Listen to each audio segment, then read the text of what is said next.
आपके अपने YouTube channel Rockstar class में आपका स्वागत है। जैसे कि दोस्तों हमारा 12 फरवरी को कक्षा 12वीं का अर्थशास्त्र का पेपर लगातार मैं आपको तैयारी करा रहा हूँ और पहले ही मैंने दोस्तों आपको वस्तुनिष्ठ कंप्लीट करा दी है। साथ ही दोस्तों आपको 2 अंकीय 3 अंकीय 4 अंकीय महाप्रश्न बता दिए। आपका लास्ट वीडियो आपका फर्स्ट डिवीजन में आपको कराने वाला हूँ, सो ध्यान से अंदर देखिएगा, जिसमें हम क्या है 2 अंकीय 3 अंकीय 4 अंकीय एक साथ देख लेंगे, समझ लेंगे। और जो क्वेश्चन आपने अब नहीं तैयार किए उन्हें एक बार जल्दी आप फास्ट ही तैयार कर लीजिएगा। ओके, तो फास्ट डिवीजन होने वाला, चलिए देख लेते हैं। तो पहला अपना चैप्टर है आपका बेस्टी अर्थशास्त्र वाली से। सबसे पहले आपको शॉर्ट में आपको तैयार करना है बेस्टी अर्थशास्त्र क्या है, पता ही होना चाहिए, क्योंकि बेस्टी अर्थशास्त्र के बारे में पढ़ना है तो पता होना चाहिए कि बेस्टी अर्थशास्त्र क्या है। तो परिभाषा याद कर लीजिएगा। तो बेस्टी अर्थव्यवस्था से आशय उस अर्थव्यवस्था से है जिसमें व्यक्तिगत इकाइयों का अध्ययन किया जाता है। मतलब बेस्टी अर्थशास्त्र में क्या है, व्यक्तिगत इकाइयों का अध्ययन किया जाता है, जैसे व्यक्ति, परिवार, फर्म, उद्योग आदि का अध्ययन। ओके, आगे नेक्स्ट देख लेते। नेक्स्ट आपको तैयार करना है अर्थव्यवस्था की केंद्रीय समस्या से आशय क्या है। तो ये आपकी समस्या है। अगर शॉर्ट में समझना चाहे तो 3 ही केवल समस्या है। क्या वह कितना उत्पादन किया जाए, कैसे उत्पादन किया जाए, किसके लिए उत्पादन किया, ये आपको तैयार रखना है। नेक्स्ट दोस्तों आपको तैयार करना है उत्पादन संभावना वक्र क्या है, ये आपको तैयार कर लीजिएगा। प्रोफेसर सॉल्यूशन के अनुसार संभावना वक्र को आपको तैयार कर लेना है। स्क्रीनशॉट ले सकते हैं अगर आपके पास सॉल्यूशन नहीं है। सॉल्यूशन के साथ मैं आपको दिखा रहा हूँ। नेक्स्ट आप तैयार कर अर्थव्यवस्था से क्या है, 2 लाइन में इसका आंसर आप तैयार कर लीजिएगा। ये हो जाता है। आगे देख लेते हैं। आगे दोस्तों नेक्स्ट देख लेते हैं आपको कौन सा क्वेश्चन आपको तैयार करना है।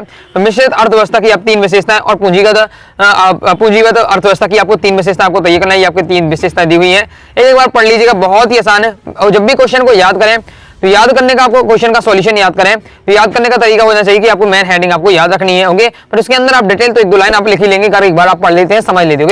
तो आपको पूंजीवादी अर्थव्यवस्था और क्या है मिश्रित अर्थव्यवस्था में अंतर तैयार करके रखिएगा। ओके, पर उत्पादन संभावना वक्र की मान्यता आपको तैयार रखना है।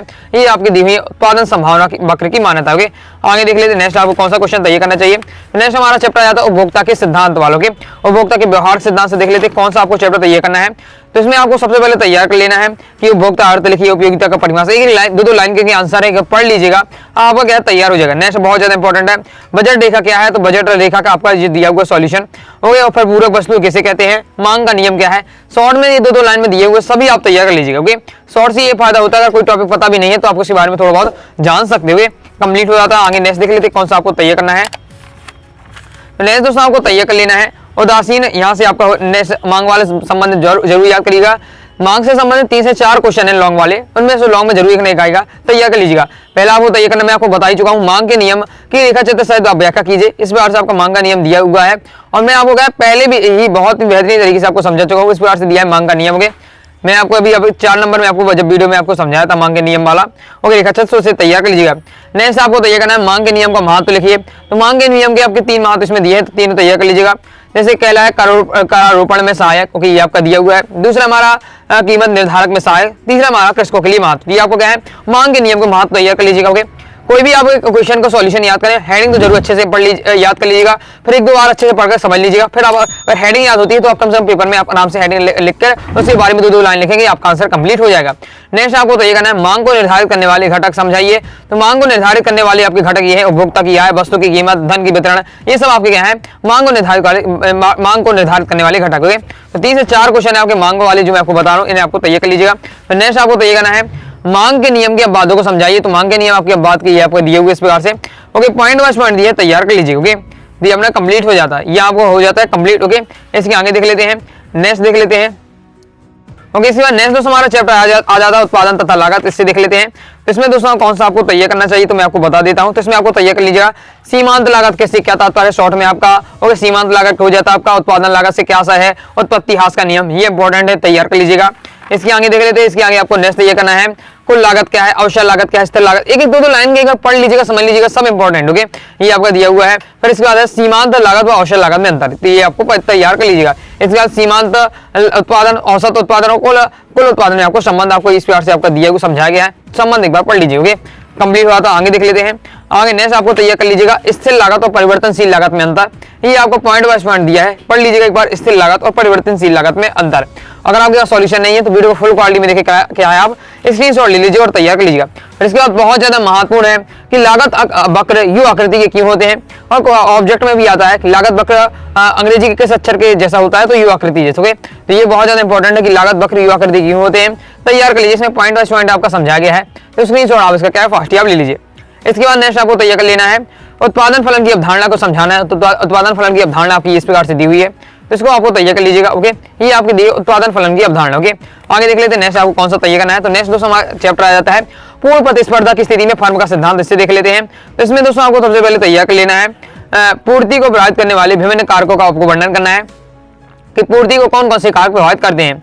तो पहला हमारा सरकारी नीति, दूसरा हमारा टेक्नोलॉजी संबंधी परिवर्तन, तीसरा है उद्योगों फर्मों की संख्या, चौथा हमारा फर्म के उद्देश्य। ये आपको तैयार कर ले चारों पॉइंट। ओके, कोई भी अभी अब याद करें तो सबसे पहले नहीं पूरी डायरेक्ट थ्योरी पढ़ने लगे, पहले उसकी हेडिंग पढ़िएगा, समझ लीजिएगा और याद कर लीजिएगा। जब 4 हेडिंग हो जाए ओके, एक बार कॉपी में लिख कर देख लीजिएगा, फिर उसके बारे में आप 1-2 लाइन पढ़ लीजिएगा। ऐसे आप करेंगे तो आसानी से आपके है कम समय में जल्दी आपके है पूरे तैयार कर पाएंगे। ओके, नेक्स्ट आपको तैयार करना है बाजार संतुलन वाले चैप्टर से देख लेते हैं। तो इसमें आपको सबसे पहले तैयार कर सकते हैं आप उच्चतम निर्धारित कीमत किसे कहते हैं, एक लाइन का है। ओके, संतुलन कीमत का अर्थ बताइए। बाजार संतुलन से क्या से बहुत ज्यादा इंपॉर्टेंट है आपको बाजार संतुलन से है तैयार कर लेना है। अधिमांग से क्या तात्पर्य, अधिपूर्ति कैसे कहते हैं। ओके, एक 2 लाइन वाली है, सभी एक प्राकृतिक परिभाषा आपको तैयार कर लेना है और ज्यादा कठिन नहीं है तो इसी प्रकार से आपसे पूछे जाता है। नेक्स्ट हमारा समष्टि अर्थशास्त्र, इसमें आपको सबसे पहले तैयार कर लेना है व्यष्टि और समष्टि अर्थशास्त्र में अंतर आएगा, आपने तैयार कर लिया होगा। ओके, नहीं किया तैयार कर लीजिएगा। मैं पहले ही आपको 3 नंबर वाले में महत्वपूर्ण बता चुका हूँ, समष्टि और आपका व्यष्टि अर्थशास्त्र में अंतर। नेक्स्ट आपको क्या है, आपको समष्टि अर्थशास्त्र की परिभाषा याद कर लेनी है। ये पहले वाले चैप्टर में आपको व्यष्टि अर्थशास्त्र तो उसके मैंने उसकी परिभाषा देख ली थी। ओके, कंप्लीट हो जाता है। आगे देख लेते हैं और समष्टि अर्थशास्त्र की 2 विशेषताएं भी आपको तैयार कर लीजिएगा। ओके, 2 नंबर में अक्सर पूछा जाता है समष्टि अर्थशास्त्र की विशेषताएं 2 परिभाषा क्या है। इसी प्रकार से आपको व्यष्टि अर्थशास्त्र की भी परिभाषा विशेषताएं 2 एक बार जरूर पढ़ लीजिए, 2-3 पॉइंट। ओके, नेक्स्ट हमारा चैप्टर राष्ट्रीय आय का लेखांकन से देख लेते हैं। तो इसे आपको सबसे पहले तैयार कर लेना है। राष्ट्रीय आय का अर्थ लिखिए, तो राष्ट्रीय आय का आपको अर्थ यह उस प्रकार से दिया हुआ है। ओके, बहुत ही आसान है, पढ़ेंगे तो आपको तुरंत ही समझ में आ जाएगा। फिर प्रति व्यक्ति आय क्या है। ओके, इसमें राष्ट्रीय आय की बात हो जाए, इसमें प्रति व्यक्ति आय की बात हो रही, सब इंपॉर्टेंट है, तैयार करिए, एक लाइन के आपका आंसर है। फिर नेक्स्ट सकल घरेलू उत्पादन मतलब जीडीपी आपका क्या है, ये आपसे पूछा जा रहा है, तैयार आपको कर लेना है। स्टॉक किसे कहते हैं, इसे आपको तैयार कर लीजिएगा।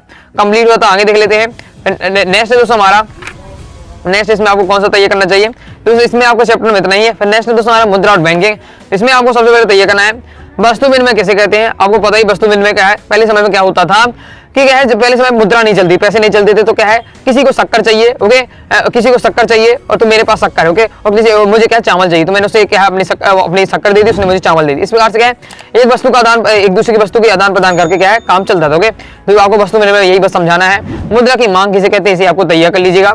और फिर नेक्स्ट दोस्तों आपको तैयार करना है मुद्रा के प्रमुख कार्य, बहुत ज्यादा इंपॉर्टेंट, लॉन्ग में 3 नंबर या 4 नंबर पूछे जा सकता है मुद्रा के प्रमुख कार्य। ओके, 3 नंबर में हाई चांस है, तैयार कर लीजिएगा। मुद्रा के पहले काम है विनिमय का माध्यम, हेडिंग पहले अच्छे से याद करिएगा। दूसरा है मुद्रा मापन का साधन। हेडिंग क्यों कह रहा हूं, अगर हेडिंग ही भूल जाते तो फिर आपको क्या है याद करने में फिर उसके अंदर पॉइंट आप नहीं लिख पाएंगे। नेक्स्ट आपको तैयार करना है मुद्रा का महत्व, लिखिए मुद्रा की महत्व इस प्रकार से दिए हुए हैं। ओके, मुद्रा की आपकी महत्व ये दी है उपभोग क्षेत्र में, उत्पादन क्षेत्र में, विनिमय क्षेत्र में, वितरण क्षेत्र में, इन सब क्षेत्र में क्या है मुद्रा का महत्व। इस प्रकार से मुद्रा की महत्व को समझाया पॉइंट बाय पॉइंट। नेक्स्ट आपको तैयार करना है व्यवसायिक बैंकों के क्या कार्य होते हैं। तो व्यवसायिक बैंकों के एक बार पढ़ लीजिएगा। जैसे जमा स्वीकार करना नॉर्मल है, रटने का कोई बात ही नहीं है, नॉर्मल है कि जो व्यवसायिक बंद नॉर्मल अपने बैंक खुले होते हैं जिसमें आप पैसे रखते हैं अपने। जमा स्वीकार करना है तो जिसमें चालू खाता, बचत खाता है, सावधि ऋण देना मतलब लोन देना, ये सब उनके कार्य होते हैं। ओके, 4 से 5 बार पढ़ लीजिएगा, एक बार आपको याद हो जाएगा, आसानी आपको जानते ही है। ओके, इनमें कोई आपको रटने की बात ही नहीं है। नेक्स्ट आपको क्या है केंद्रीय बैंक और व्यावसायिक बैंक में अंतर, एक बार अंतर तैयार कर लीजिएगा, पढ़ लीजिएगा कि कौन कौन से क्या है अंतर होते हैं, दोनों में क्या फर्क होता है केंद्रीय बैंक और व्यावसायिक बैंक में। ओके, कंप्लीट हो जाता है, आगे देख लेते हैं। आगे नेक्स्ट है आपका आय और रोजगार के निर्धारण वाले चैप्टर से आपको तैयार करना है पूर्ण रोजगार संतुलन और अपूर्ण रोजगार संतुलन में अंतर, ये आपका दिया हुआ है, इसकी आप ले लीजिए। पूर्ण रोजगार संतुलन और अपूर्ण रोजगार संतुलन में अंतर। इसके बाद नेक्स्ट आपको तैयार करना है रोजगार के परंपरावादी सिद्धांत की 3 विशेषताएं। तो ये आपको दी है रोजगार के परंपरावादी सिद्धांत की 3 विशेषताएं, तैयार कर लीजिएगा। इसकी ले लीजिए, ये अपना कंप्लीट होता है। साथ ही आपके क्या केंद्र के आय के रोजगार सिद्धांत की 2 भी आप तैयार कर सकते हैं। नेक्स्ट आपको तैयार कर लेना है, इसमें आपको तैयार करना है उपभोग फलन की 3 मानक। देखिए ये क्वेश्चन आपको क्या है 2-3 जगह पर मिल चुका है, तैयार कर लीजिएगा और ये हमारे यहाँ से कंप्लीट हो जाता है। ओके, नेक्स्ट हमारे चैप्टर है सरकारी बजट एवं अर्थव्यवस्था। इससे देख लेते हैं कौन सा आपको तैयार करना चाहिए। तो इसलिए दोस्तों आपको तैयार करना है घाटे का बजट क्या होता है, अंतरिम बजट क्या होता है, बहुत ज्यादा इंपॉर्टेंट है। अप्रत्यक्ष व्यय क्या है, एकदम सिलेक्टेड है, सभी तैयार कर लीजिएगा। ओके, फिर इसके बाद आपका इंपॉर्टेंट है राजकोषीय घाटा और राजस्व घाटा में अंतर, जो कि दोस्तों मैं आपको क्या है आपको बताया था। ओके, 3 नंबर वाले में तैयार अच्छे से कर लीजिएगा। राजकोषीय घाटा और आपका क्या है राजस्व घाटा में अंतर, इस प्रकार से आपका दिया है, अंतर तैयार कर लीजिएगा। आगे नेक्स्ट हमें घाटे के बजट पर टिप्पणी तैयार करनी है। घाटे के बजट के क्या होता है, ये टिप्पणी आपको तैयार कर लीजिएगा। ओके, इसलिए सुझाव ले लीजिए, ये आपका दिया हुआ पूरा कंप्लीट, इसके प्रभाव भी दी हुई है, ये हमारा कंप्लीट हो जाता है। नेक्स्ट आपको तैयार कर सकते हैं। ओके, मदों के बारे में अच्छे से पढ़ लीजिए, 10 मद हैं आपके और 8-10 मद, इन सब के बारे में थोड़ा जरूर पढ़ लीजिए। ऑब्जेक्ट इससे बनता है क्योंकि अक्सर। और नेक्स्ट आपको देगा बजट के 3 उद्देश्य कौन कौन से, कि बजट क्यों पेश किया जाता है, ये आपको तैयार कर लेना है। ओके, और हमारे यहाँ से कंप्लीट हो जाता है। ओके, इसके नेक्स्ट हमारा चैप्टर है खुली अर्थव्यवस्था, इसे देख लेते हैं। इसमें दोस्तों आपको सबसे पहले कौन सा तैयार करना चाहिए, इसमें आपको सबसे पहले तैयार करना है भुगतान संतुलन एवं व्यापार संतुलन में आपका अंतर क्या है, तो ये आपका दिया है अंतर, तैयार कर लीजिएगा। ओके, ये आपका दिया है भुगतान संतुलन और आपका व्यापार संतुलन में अंतर, पहले मैं आपको बता चुका हूँ 3 नंबर में, पढ़ लीजिएगा अच्छे से। ओके, आगे देख लेते हैं। ओके, इस चैप्टर में आपको क्या है मुख्यतः भुगतान संतुलन और व्यापार संतुलन के बारे में अच्छे से पढ़ना है। ओके, तो ये आपका हो जाता है। तो इसमें आज मैंने लगभग आपके सभी चैप्टर की बार रिवीजन करा दिए, जो आपको जरूर तैयार करना चाहिए, बहुत ही ज्यादा महत्वपूर्ण है परीक्षा की दृष्टि से। आई होप दोस्तों आपको वीडियो पसंद आएगी, वीडियो पसंद आए वीडियो लाइक करें, शेयर वीडियो कीजिएगा। कोई डाउट आता है कमेंट बॉक्स आप जरूर पूछ लीजिएगा, इंस्टाग्राम फॉलो कर लीजिएगा, साथ ही दोस्तों टेलीग्राम चैनल को ज्वाइन किया, टेलीग्राम चैनल को ज्वाइन कर लीजिएगा। मिलते हैं नेक्स्ट वीडियो में, तब तक के लिए बाय बाय।